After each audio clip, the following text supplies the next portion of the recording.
আমরা দেখতে পাচ্ছি যে ছবি কার্যত লন্ডভন্ড জলপাইগুড়ির ছবি আমরা দেখতে পাচ্ছি এবং এখনো পর্যন্ত যা খবর পাচ্ছি কমপক্ষে 5 জনের মৃত্যু হয়েছে, আহত 350-এরও বেশি। সন্তু,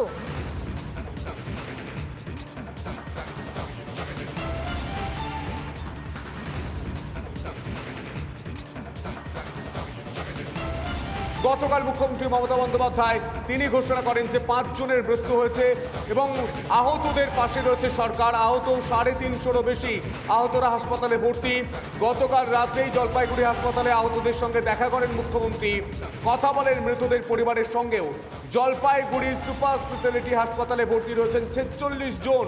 2 শিশুকে রেফার করা হয়েছিল শিলিগুড়িতে, এছাড়াও ময়নাগুড়ি গ্রামীণ হাসপাতালেও একাধিক জন ভর্তি রয়েছে। হাসপাতালের সমস্ত চিকিৎসকদের ছুটি বাতিল করে এনডিআরএফ টিম নামিয়ে উদ্ধার কাজ চালিয়ে গোটা পরিস্থিতি স্বাভাবিক করার চেষ্টা করছেন কেন্দ্র ও রাজ্য সরকার। এই মুহূর্তে বিট্টু রায় চৌধুরী আমাদের সঙ্গে রয়েছেন সরাসরি জলপাইগুড়ি থেকে, জলপাইগুড়ি হাসপাতাল থেকে রয়েছে। বিট্টু, এই মুহূর্তে কি ছবি উঠে আসে? তুমি যেমনটা মানুষের সঙ্গে কথা বলছিলে, তারা ঠিক কি বলছেন, কি কি সমস্যা এই মুহূর্তে রয়েছে এবং তারা কিভাবে দেখছেন এই মুহূর্তে ছবিটা কি? বিট্টু, দেখো তোমাকে আমি প্রথমত ছবিটা দেখাবো। এই মুহূর্তে হাসপাতালের ছবি কার্যত থমথমে। আমার ভিডিও জার্নালিস্ট রবি শর্মা দেখাচ্ছে দিকে দিকে পুলিশ মোতায়েন করা রয়েছে। তার পাশাপাশি যারা পরিবারের সদস্যরা রয়েছেন তারা অনেকে এসে হাজির হয়েছেন এই চত্বরে, তারা উৎকণ্ঠায় রয়েছেন। একের পর এক কিছুক্ষণ বাদে আমরা যেটা জানতে পারছি বিরোধী দলনেতা প্রবেশ করবেন, তার জন্য পুলিশের সিকিউরিটি এই মুহূর্তে লক্ষ্য করা যাচ্ছে। তার পরবর্তী ক্ষেত্রে রাজ্যপাল সিবি আনন্দ বোসের এই চত্বরে আসার কথা রয়েছে। তবে এই মুহূর্তে দাঁড়িয়ে সাধারণ মানুষ যেটা বলছিলেন, তারা আবাস যোজনার টাকা পাননি। যদি পাকা বাড়ি থাকতো তাহলে হয়তো এই ধরনের ঘটনা ঘটতো না, কিন্তু একের পর এক ডিজাস্টারে পরপর দেখা যাচ্ছে যে এই ধরনের ঘটনা কার্যত ঘটে চলেছে। আমি যদি এই চত্বরে দেখি প্রচুর মানুষজন ভিড় করে আছেন, অপরদিকেও প্রচুর মানুষজন ভিড় করে আছেন এবং তাদের সঙ্গে কথা বলে নেব, কারণ এখানে প্রচুর রোগীরা রয়েছেন, অন্যান্য পরিবারের রোগীরাও রয়েছেন। কালকে ডিজাস্টারে যে পরিবার ক্ষতিগ্রস্ত হয়েছে তাদের সঙ্গে কথা বলে নেওয়ার চেষ্টা করবো। আগে জেনে নেবো তারা কোথা থেকে এসছেন। আপনারা কি কালকে ঝড়ের থেকে মানে ঝড়ের যে ঘটনা ঘটেছে তার আপনারা ভর্তি রয়েছেন? আপনাদের কেউ ভর্তি রয়েছে? আপনি ভর্তি আছেন? আপনি দেখছি ক্ষতবিক্ষত হয়ে রয়েছে হাত পা। কী হয়েছিল এক্স্যাক্টলি? কালকে সব ঘর দর সব ভেঙে জুড়ে ঘরের ভিতরে মানে আমরা ছিলাম। আপনার হাতের পরিস্থিতি কেমন? পরিস্থিতি বেশি একটা ভালো নয়। আমার ছেলের পা ভেঙে গেছে, মাথা ফেটে গেছে, আমার মেয়ের হাত ভেঙে গেছে। আবাস যোজনার টাকা পেয়েছিলেন? প্রধানমন্ত্রী আবাস যোজনার টাকা কি আমি বইটা বলতে পারবো না, আমার ওটা খেয়াল হচ্ছে না এখন। ঠিক আছে, আমার বউ বলতে পারবে। আপনার কি কাঁচা বাড়ি ছিল না পাকা বাড়ি? আমার মানে হাবোয়াল মানে টিনের বাড়ি? টিনের বাড়ি ছিল। হ্যাঁ, পাকা বাড়ি হলে এই ধরনের ঘটনা ঘটতো আপনার মনে হয়? না, আমি তো ভাবতে পারিনি যে এরকম ঘটনা হবে। সম্পূর্ণ একদম নিচ থেকে টোটাল একদম উপরে সম্পূর্ণ নিয়ে চলে গেছে। এই মুহূর্তে যে ব্যক্তি দাঁড়িয়ে রয়েছেন তার আমি একবার ছবিটা সামগ্রিকভাবে দেখাবো। দুটো হাত এই মুহূর্তে তার ফ্র্যাকচার রয়েছে, তার পাশাপাশি তার ডান চোখটা আমি যদি দেখি, ডান চোখটায় দেখছি যে একটা বড় ক্ষত রয়েছে। চিকিৎসক কি বলছেন? আপনার পরিবারে কতজন সদস্য এই মুহূর্তে? আমার সদস্য প্রায় 8 জনের মতো ভর্তি আছে আমাদের ফ্যামিলির মধ্যে। তাদের অবস্থা কেমন? বাবা মারা গেছে। বাবা মারা গিয়েছেন? বাবা মারা গেছে, আর ছেলে মেয়ে ভর্তি আছে, বউ আছে, আমার দাদা বৌদি আর ভাস্তি দুটো আছে। আমি আরো বেশ কয়েকজনের কাছে কথা বলবো। একটু আরো কয়েকজনের সঙ্গে কথা বলো। আমরা যেটা জানতে চেষ্টা করছি এবং বোঝার চেষ্টা করছি সেটা হচ্ছে যে কত দূর পর্যন্ত এইভাবেই তারা কষ্ট করে থাকেন, কত এলাকার মানুষ এরকম কষ্ট করে থাকেন যে এই অবস্থাটা নিঃসন্দেহে মর্মান্তিক অবস্থা। আমরা চেষ্টা করছি প্রতিমুহূর্তে ওদের পাশে থাকার, ওদের খবর পৌঁছে দেওয়ার। ঠিক এই কারণে বিট্টু সন্তু রয়েছে আমার সঙ্গে, ঠিক এই কারণেই চেষ্টা করছি যাতে ওদের কথাগুলো কেন্দ্রের কাছে রাজ্যের কাছে পৌঁছয়, ওদের মাথার উপর পাকা ছাদটা পৌঁছয়। কারা কত দূর এলাকা পর্যন্ত বিট্টু পাকা ছাদটা পাননি একটু যদি জানার চেষ্টা করো।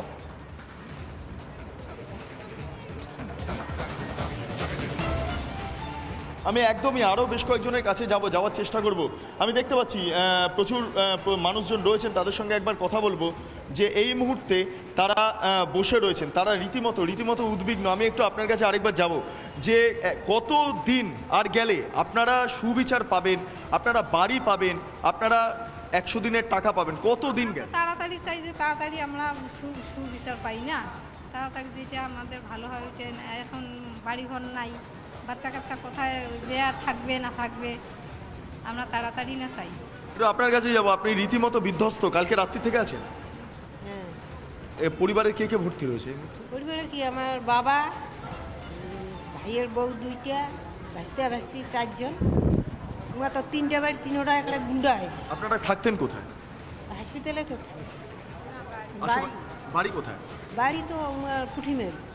কালকে ঝড় হয়েছিল তো? হ্যাঁ, খুব ঝড় হয়েছে। বাড়ির পরিস্থিতি কেমন এখন? একদম ভালো নাই তো, সব উড়ি ধরে গেছে। কিসের বাড়ি ছিল আপনার? তেমন তো কাঁচা বাড়ি, পাকা বাড়ি নেই। প্রধানমন্ত্রী আবাস যোজনার টাকা পেয়েছিলেন? পাই নাই তো। অ্যাপ্লাই করেছিলেন? কি জানি কইছে না কইছে। আপনারা জানেনই না মিঠু, প্রধানমন্ত্রী আবাস আফসোস যোজনার হয়, ঘটনা?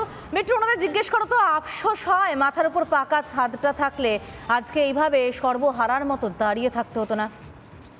আফসোস হয় মাথার ওপর পাকা ছাদ নেই, আফসোস হয়? নাই। আজকে যদি মাথার ওপর পাকা ছাদটা থাকতো তাহলে এইভাবে দাঁড়িয়ে থাকতে হতো? ইনকাম তো না হইলে আফসোস হচ্ছে?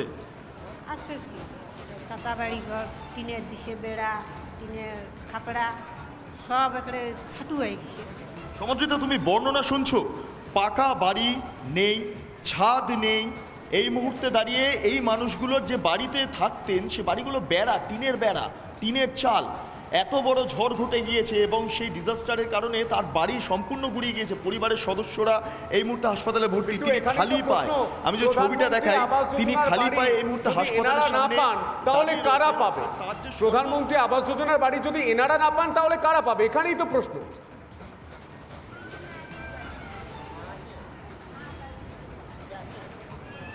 এখানেই প্রশ্ন, অবশ্যই প্রশ্ন, কারণ এই ঘটনাটা ঘটলো কেবলমাত্র মানুষগুলো পাকা বাড়ি পায়নি বলে।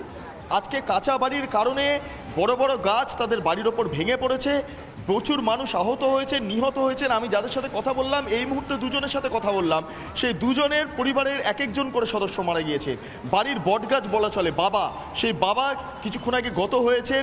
এই ঘটনার জেরে সেই বিষয়টাও এক ব্যক্তি তিনি তুলে ধরলেন। এবং এই মানুষগুলো তুমি যদি ছবিটা দেখো, খালি পায়, মানে তার বাড়িতে এই মুহূর্তে কিছুই নেই, চটিটুকুও মিলল না। তিনি খালি পায় গতকাল রাত থেকেই হাসপাতালে রয়েছেন, যেই হাসপাতালে গতকাল মুখ্যমন্ত্রী এসেছিলেন, যে হাসপাতালে কিছুক্ষণ বাদে বিরোধী দলনেতা আসবেন, কিছুক্ষণ বাদে রাজ্যপাল সিবি আনন্দ বোস আসবেন। কিন্তু পরিস্থিতি একটাই, পাকা বাড়ি থাকলে হয়তো তাকে এইভাবে রাত্রি যাপন করতে হতো না হাসপাতালে, এইভাবে নগ্ন পায় তাকে রাস্তায় অপেক্ষা করতে হতো না, এবং পরিবারের সদস্যদের এভাবে হাসপাতালে ভর্তি থাকতে হতো না যদি পাকা বাড়িটা থাকতো। কিন্তু সেটা পাওয়া যায়নি, কারণ এই সমস্ত মানুষরা অনেকেই আবাস যোজনা বা প্রধানমন্ত্রী আবাস যোজনা সেই তথ্যটা তারা কিভাবে টাকা পাবে সেই তথ্যটাই অনেকের কাছে নেই। আবার অনেকে অ্যাপ্লাই করেছেন, সেই টাকা পাননি, বাড়ি তৈরি হয়নি, সেই কারণে এত বড় ডিজাস্টার। এবং এই ঘটনার জেরে তার দায়টা কে নেবে সেটা নিয়ে প্রশ্ন। আমি একটু আপনার কাছে যাব, প্রধানমন্ত্রী আবাস যোজনার টাকা আপনারা কি পেয়েছেন? আমি ওইসব জানি না। আপনি পেয়েছেন কি কে? আমি আবাস যোজনার টাকা আমরা পাইনি। পাননি? অ্যাপ্লাই করেছিলেন? না ওগুলো করিনি আমরা। আপনারা জানেন প্রধানমন্ত্রী আবাস যোজনার টাকা পাওয়া যায়? জানি। কেউ আপনাকে হেল্প করেনি? শাসক দলের তরফে কেউ আসেনি আপনাদের কাছে? না আমাদের হয় না। দেখো এই মানুষগুলো তারা জানেনই না আপনি প্রধানমন্ত্রী আবাস যোজনার টাকা পেয়েছেন? না টাকা পাইনি আমরা। আপনারা অ্যাপ্লাই করেছিলেন? না এটাই করিনি। অ্যাপ্লাই করার পরও পাননি, আরও মানুষের কাছে যাব। প্রধানমন্ত্রী আবাস যোজনার টাকা না আমরা পাইনি। অ্যাপ্লাই করেছিলেন? অ্যাপ্লাই করেছি, বলছে যে পাবো কিন্তু পাইনি। কারা বলছেন? ওই যে আমাদের ওখানকারই পঞ্চায়েত প্রধান সবাই বলে যে পাবা, ভোটের পরে পাবো, ভোটের আগে পাবো, এইভাবেই বলছে, কিন্তু আর আবাস যোজনার ঘর পাচ্ছি না। অর্থাৎ ভোটের আগে প্রতিশ্রুতি, ভোটের পরে প্রতিশ্রুতি, কিন্তু টাকা পাওয়া যাচ্ছে না। এই যে ঘটনা ঘটলো, সবথেকে বড় কথা পাকা বাড়ি নেই, কাঁচা বাড়ি, তার জন্য পৌঁছে দেওয়ার দায়িত্ব তো জেলা প্রশাসনের দেখা উচিত ছিল যে কারা কারা পাননি, কারা কারা বঞ্চিত হয়েছেন। আমরা তো দেখেছি বিভিন্ন জায়গায় জেলার প্রশাসকদের পায়ে হেঁটে খুঁজতে, সেটাই তো করা উচিত।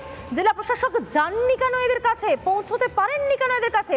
এই প্রশ্নটা থাকবে, এই প্রশ্ন আমরা অবশ্যই তুলবো। কিন্তু এই মুহূর্তে আমরা চাইবো ওনার সাহায্যটুকু পান, এই অবস্থা থেকে বেরিয়ে আসুন, সুস্থ হন। সুবীরেশ আমাদের প্রতিনিধি রয়েছেন আমাদের সঙ্গে। সন্তু, আমি একটু সুবীরেশের কাছে চলে যাব। সুবীরেশ, এই মুহূর্তে তুমি যে এলাকায় রয়েছো সেই এলাকার কি ছবি দেখতে পাচ্ছ?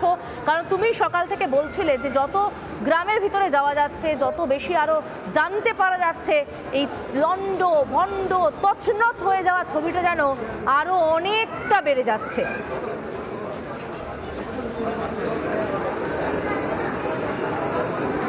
দেখো, আমি কিন্তু গতকাল থেকেই বলেছিলাম যে ময়নাগুড়ির যে ভয়াবহ অবস্থা সে কিন্তু আর মুখে বলার মতন না। বাড়ি বলে কিচ্ছু নেই, গোটা গ্রাম একদম ফাঁকা হয়ে গেছে। 500 থেকে 600 বাড়ি একদম ধ্বংস হয়ে গেছে। এবং গতকাল থেকে কিন্তু আমরা দেখেছি প্রাক্তন সাংসদ এবং এবারের বিজেপির প্রার্থী ডক্টর জয়ন্ত রায়, তিনি কিন্তু গতকাল রাতেই ছুটে গেছিলেন, এখানেও এসেছিলেন, রোগীদের সাথে দেখা করেছেন এবং তার মুখে জেনে নেওয়ার চেষ্টা করবো। জয়ন্তবাবু, আপনি গিয়েছিলেন গ্রামে, কি দেখলেন, কি অবস্থা গ্রামে? দেখুন, এটা আপনি যেটা বলছিলেন ভয়াবহ অবস্থা, হাজার হাজার মানুষের এত কষ্ট, এত আর্তনাদ আমি আগে কোনোদিন দেখিনি।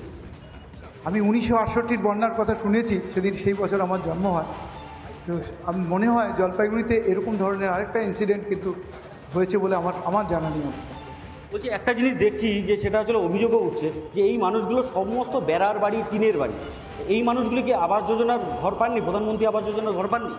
দেখুন, আমার তো এই ব্যাপারটা কতগুলো বা আবাস পাওয়ার কথা ছিল সেটা পাইনি, এ সম্বন্ধে আমি ডিটেলসটা বলতে পারবো না। কিন্তু একটা জিনিস আমি বলতে পারবো যে আমাদের এখানে যেরকম হয়েছে সেরকম হওয়াটা উচিত না। এই সমস্ত পাকা বাড়ি যদি থাকতো এই মানুষগুলো, তাহলে কিন্তু তাদের আজকে ক্ষয়ক্ষতিটা এতটা হতো না।